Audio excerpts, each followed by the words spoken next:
So as you sit gazing upon this juicy little montage that I'm inevitably going to create, honest question, what kind of feeling does it invoke? What kind of mood, what kind of emotion did that just seep into your bones? What's good, my fellow peasants? How you doing? We've just come to Phi Phi Island and we're going to have a roam around, and honestly the entrance to this whole island feels like you're coming into Jurassic World, doesn't it? Yeah, feels like you're coming into a forgotten land, and then when you actually get aboard, the town's just crazy. It's just those little back alleys and a little bit of a shanty vibe at points. It kind of felt like we was coming to a pirate's cove, didn't it? There's going to be like booties and mead and wenches waiting for us. Hello.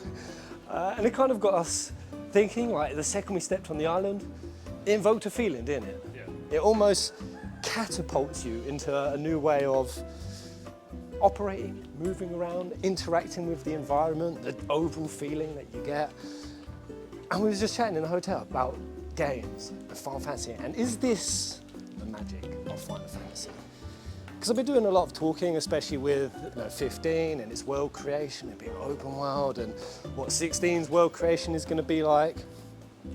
And I've kind of sometimes maybe poo-hooed the concept of Final Fantasy being a forefront leader in the environments that it creates. Because actually that is Final Fantasy's biggest strength. And it really hit me, especially when I was from the top, because we had to carry our luggage. Oh my God, what was it, like 3 flights of stone steps? It was heinous. And what it was sort of reminding me of, and it's a blend between Besaid Island, a little bit of Fisherman's Village, blend that with the slums of FF7.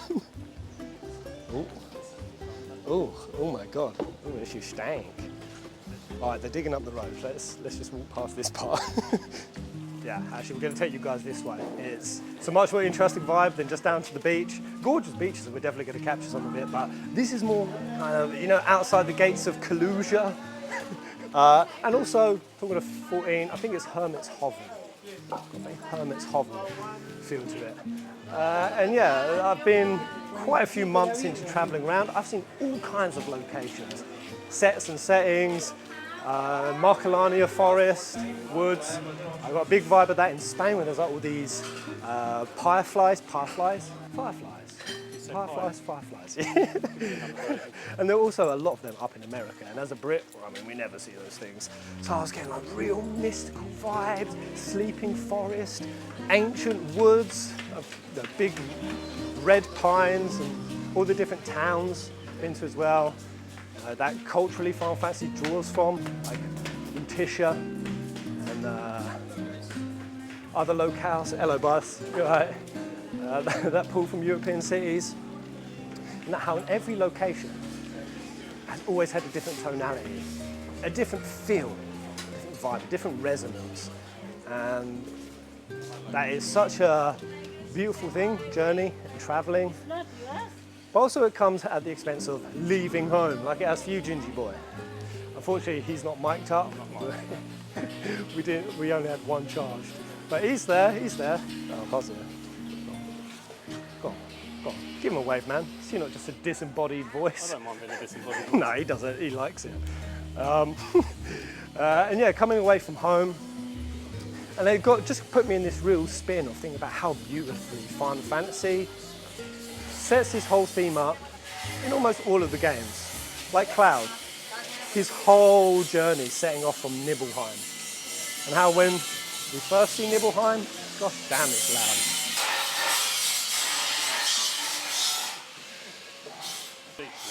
That's horrible. Oh, we've actually somehow got to the beach. That was not my intention.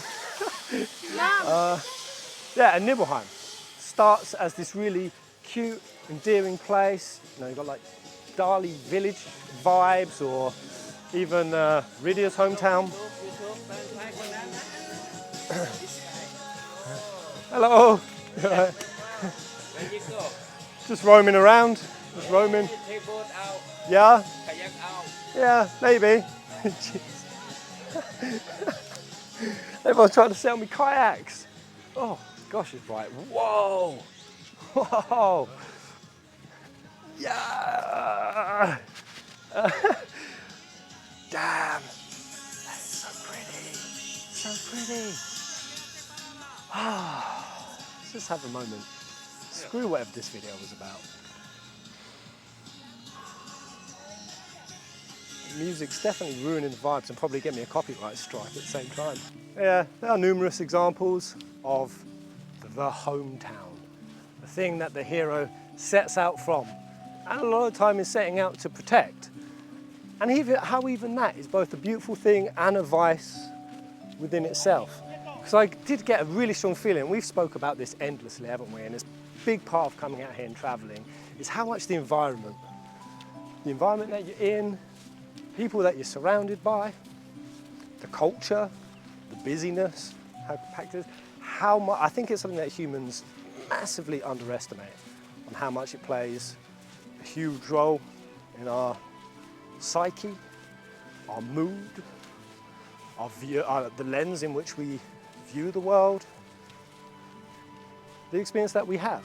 You know, there's a symbiotic relationship with us in the environment that I'm in, and to move through so many different sets and settings over the last year and feel all the variety of change within it, and even a same setting. Like I've been here before, well not Phi Phi, but Thailand a couple years ago, and certain things weren't right in the way I approached the traveling back then. There's a lot of drinking, a lot of staying out late, a lot of having people tempt me into various vices and naughties, and how I just felt really low energy and just sort of deflated. And there's a lot of chaos with the people I was with versus now. Being back here with a different intention and different frame of mind, and after different happenings, how different it is. And it's just like Cloud with Nibelheim. When we first see Tifa and Cloud at the well, it's a beautiful song, and we're looking up, and the water wheel's just turning, and you get that real homely vibe, versus when we go back to it the next time, where it's goddamn creepy. And this is a lot to do with, you know, the phenomenal ability that Square and Final Fantasy have had in producing music and soundtracks, that they are so on point with nailing the tone that the environment is in. Even to the point I was saying, there was this blind gamer who would go into like a Final Fantasy setting, sort of walk around, listen to the ambiance, listen to the music, and then was asked to describe what they think it looked like. And the scary accuracy to what they described. I think it was like Markalania Woods, some other locations in 10. I think like they even got Zanarkand pretty down to a T. And just the immersive world building and how deep that goes. Not just in terms of how it makes us, the player, feel, but how much even Final Fantasy is focused on it thematically as a core part of the story. And it got me thinking about Emmett Selk. His, I'd say, obsession or love with Amarot, and how Amarot was this perfect paradise that he just loved dearly and would go to any length to bring it back. The same kind of extremes that Final Fantasy VII really spoke about.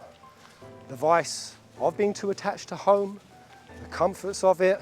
Because a home, it can be an ultimate place of liberation, or it can be a prison.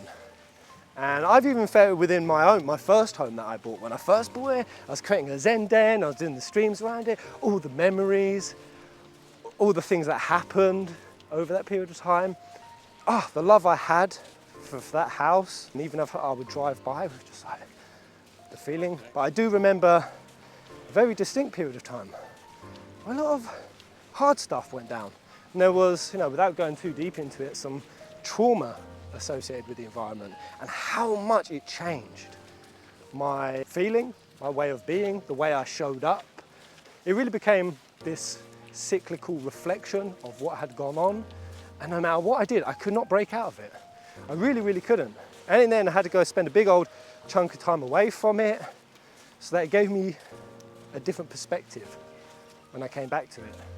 And to think that the whole theme of the Cetra, you know, humans becoming humans from Cetra because they settled down, because of humans' tendency to over-attach and delve far too deep in self-preservation, I lost the connection to something much, much deeper. So I mean, like that, there's a beauty to home and there's a toxicity, and I love all the different places where Final Fantasy has delved in on that subject. I mean, 15 was a massive one. Where I was chatting about it, you said about the campfire. Oh yeah. How even the campfire, you know, it wasn't a... Respite, it was just an area of the game that sort of Yeah. gave the characters and even the player like some respite from the events that happened. Yeah, not even just, it didn't just give us a respite, it actually became, even the camp became home. Yeah. You know, there was, you know, Noctis was setting off on this journey to try to reclaim his throne, and Insomnia had been brought down, and we see him going up to reclaim it. But the sequence after, where it's just the bros around the campfire, that felt like home. And it felt, I think for the bros it had become that as well. And that home is something you can take with you. Yeah. It is something that is more, It isn't just it's more an attitude, isn't it? Yeah. It's more an attitude. And that really, really resonated with me when you said that, Ginge, because after 2 months being in my tent, the final day when I packed down and I knew I wasn't going to be staying in my tent anymore, honestly, I felt sad. Yeah. I felt sad when I was back at Jay's on my twins, and I'd walk up the garden and I'd see my tent in the shed. I literally was looking outside, it's my home. My home is there. The human ability to transport and project on to places and environments and people, our love, our care and affection, it's a curious superpower. And I think it's one that we can, and certainly why we've come out here, kind of explore and play with, you know? Explore different jakes, because there's a Thailand jake, there's a Bali jake, there's one who's cycling through Europe, there's the 2 jakes who went to Japan. They were a whole different vibe of people, weren't they? And that, in that new version of you, or that ability to wipe the slate and explore, you do. There's certain things that you keep, there's certain things that are just then and there, the beauty of the moment, never to be replicated or seen again. Different places that put you in different, I almost think different parts of your brain. I mean, it's not that far to say when we've had studies coming out on like forest bathing, especially why the Japanese and even the Chinese, they're doing so much. Can we call it terraforming? Just creating loads and loads of woodland. Yeah. Like NASA saw crazy amounts, like thousands of acres just becoming reforested. Yeah, I think it is terraforming. I think it's that terraforming. Sounds like something you do on Mars. Well, it is. And like, yeah, the rest of the world didn't even know about it. It's like the secrecy of China. They pretty much mobilized the army to plant trees.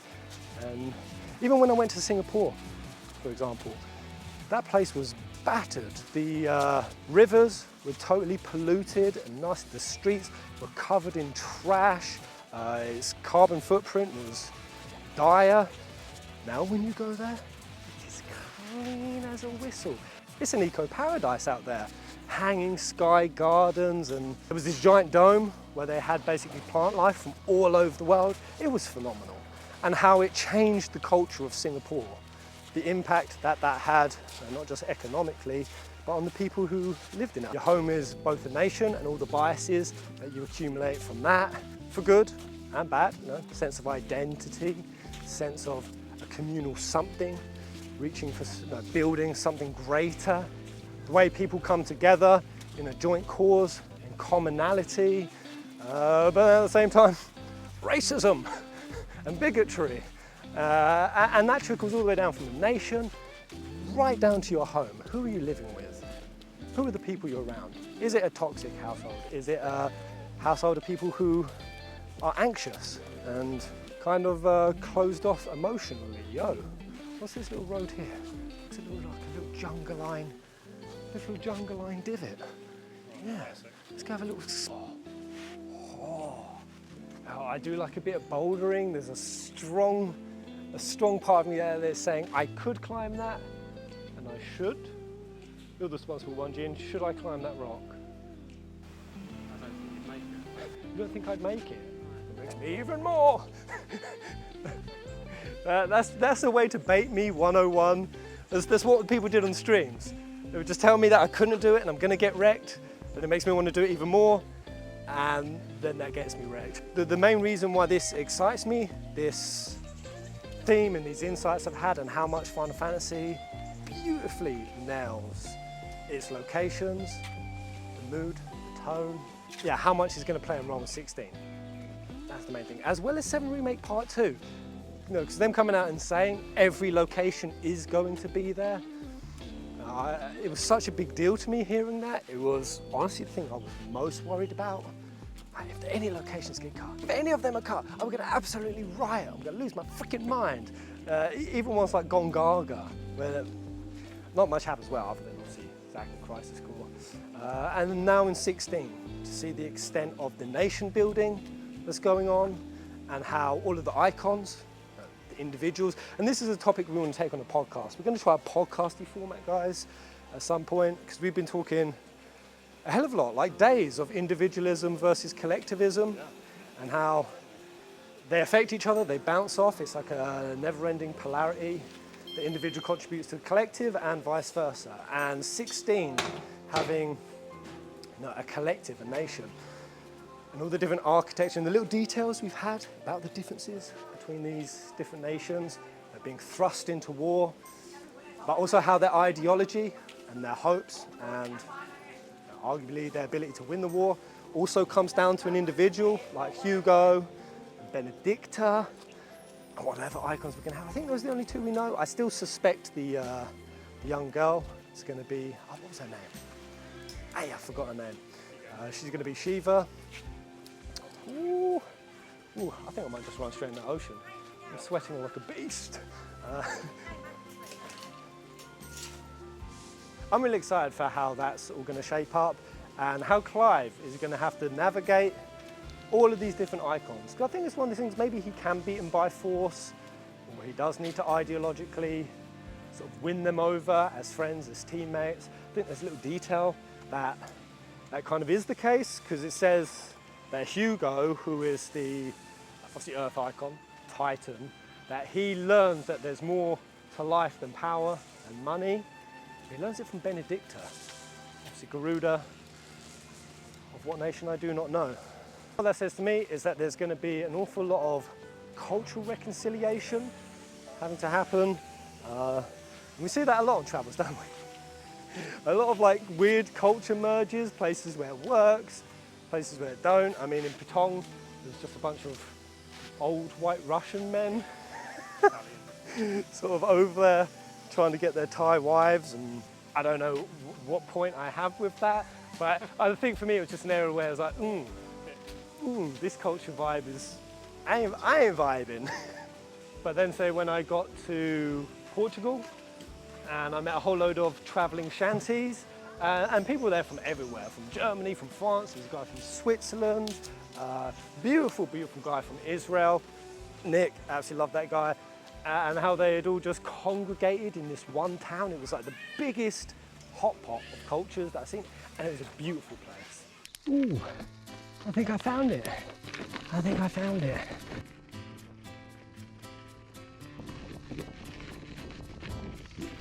Hey! Woohoo! Hello, you beautiful buggers. Yo, this is chill. So you just set up a shanty town here for free? Yeah. That's cool, man. How you doing, boys? I just saw you. Very cool. Send me a text. Oh, did you? Yeah. How drunk were you after Sierra? Pretty wrecked. Yeah. I'd give you a hug, man, but I'm sweaty as hell. Good to see you again, lads. Yeah, I'm good, man. They're a real success, Nick. You really. You like him though. Yeah.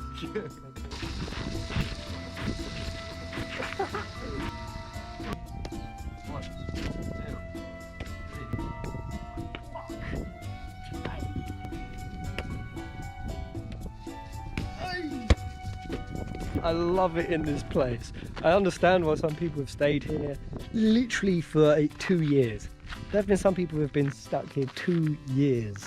Yeah, pretty funny. The GNR, the police, showed up, rattled everyone up, just because they had like stuff laying outside their vans, which apparently was camping. But Yeah, Rachel and Rob, I'm bad with names, just been having glasses of wine in their van. It's cool. A guy called Virgil with the most luscious hair I've ever seen. He came over and he's doing meals. Ah, dude, I've loved meeting you, man. Yeah, you're an absolute legend. Keep rocking, keep rolling, keep adventuring, man. Yeah, you have great energy, dude. I knew it the second I saw you in the Sierra. Like, what an absolute legend. Vibes, I mean, we would just sit around talking really personal stuff. I found out stuff about their hopes, their dreams, all of that Zach Fair goodness, their childhoods, and it was just glorious. It was gorgeous. Locations are strange, home is strange. Something so powerful. And now to be here in the middle of the goddamn ocean in Phi Phi. Yeah, I'm vibing this place big time. I wish we had much longer. And that's the thing, even within Thailand, especially in America, I noticed this a tremendous amount.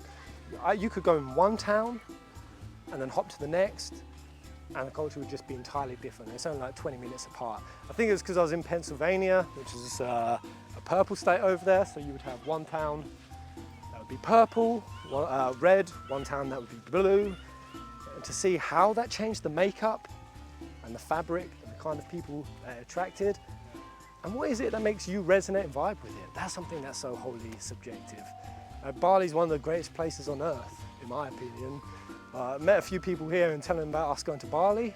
Oh, I don't like Bali. I don't like Bali. That guy who popped into my video the other day saying he was like, ugh, with Japan. We love Japan. Sort of like cussed under his mouth. And indeed, why is it that, you know, with different Final Fantasy locations, we're all drawn to different ones? What's your favourite location? What's the one that you could live in forever and ever? Let me know it, guys. The one Final Fantasy town that you would get a piece of real estate in. I'm curious what my answer would be. Honestly, I think Besaid Island, but I could just be saying that because I feel like I'm in it right now. Maybe Alexandria in 9, because something about that, the castles, it sings to me as a Brit. Costa del Sol. Oh yeah. Bum bum da da da da da da bum bum bum bum. Do do do do do do do do do do do. What, you think this is a resort? This is pretty much the length of the island. Both sides of the island. Yeah. I was chatting about like 13, for example. Love 13. I was going through those linear corridors, of which this is pretty much linear corridor. Yeah. Oh, I hate Phi Phi Island, it ain't open world. Quite literally is linear corridors. But there's like 13, I was wandering through it with the really crazy high fantasy colour palette, the quirky, unique sort of aesthetics and build of it all. Loved it. I was in a veritable wonderland. One other person plays it, they feel like they're being choked out, man. They feel like they are in a glass case of emotion, and the emotion mostly being pissed off and wanting to quit the game.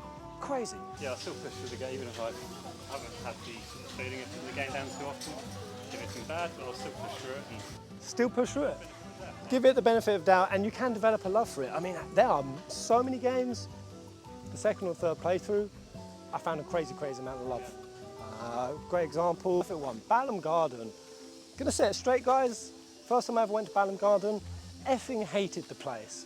Might be because I'm a bit of a donut, but I like to just roam around freely without having to look at signs or map my way about. And when they'd be like, oh yeah, you've got to head down to the library, or you've got to go down to the training centre, and I'm wandering around this disc-shaped poxy school trying to find where I'm going. I really did not enjoy it. Now Balam Garden to me is a glorious place, of which my heart has found a crazy love for it. And then other places just instantly get my love.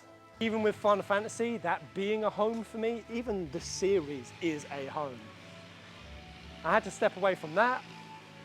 I had to step away from my real home. And the entire time I did both of those things, god dang, that's a noisy boat. I did not know if I was running away or I was running towards something. And we even see this with characters in Final Fantasy.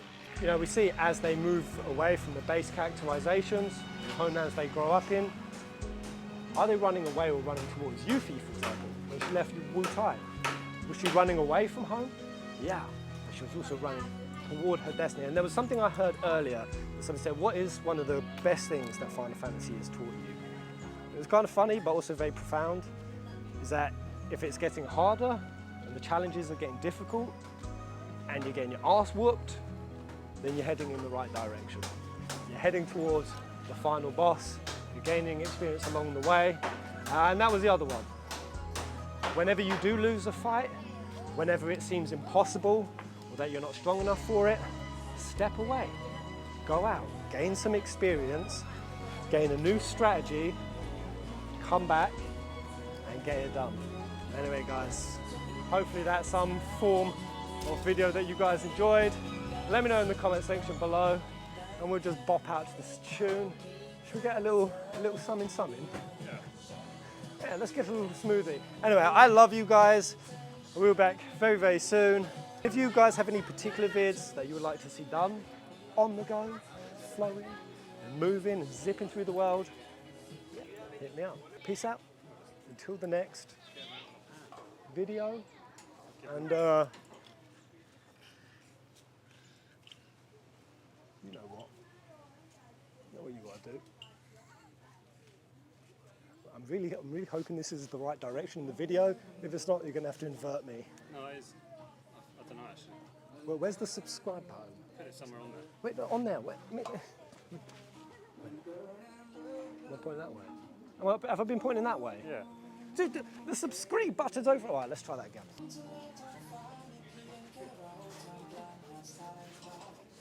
Peace out, guys.